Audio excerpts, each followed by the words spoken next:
যদি কোনো হৃদয়বান ব্যক্তি এই এতিম অনাথ অসহায় শিশুগুলোর চেহারার দিকে তাকিয়ে 7 বান টিন অথবা দরজা জানালার জন্য কিছু সহযোগিতা, অথবা এই যে টিনের নিচে যে গাছ বা অ্যাঙ্গেল হবে তার জন্য সহযোগিতা করেন, তাহলে হয়তো তারা এই বাড়িতে আগামীকালকেও ঢুকে যেতে পারবে।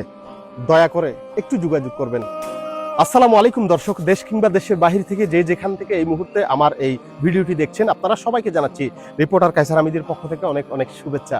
বন্ধুরা, গত 2 মাস খানিক আগে আমি বাঁশখালী উপজেলার 7 নং সরল ইউনিয়নের 9 নং ওয়ার্ডের বেলা মার্কেটের পশ্চিম পাশে পাইরং এলাকায় এই জায়গার মধ্যে মৃত আব্দুল করিমের এতিম অসহায় অনাথ পরিবারটি নিয়ে একটি ভিডিও আপনাদের সামনে উপস্থাপন করেছিলাম, যেখানে আপনারা দেখেছেন মৃত আব্দুল করিমের 4টি ছেলে সন্তান আছে এবং একটি কন্যা সন্তান আছে। 4টি ছেলে সবাই কিন্তু হেফজখানায় পড়ে, এবং ছেলেগুলো নিয়ে আব্দুল করিমের স্ত্রী খুব কষ্ট করে জীবন যাপন করছিলেন। সে যেই ঘরে থাকতো, ঘরটি ছিল একদম জীর্ণজীর্ণ, যেখানে মানুষ থাকার উপযোগী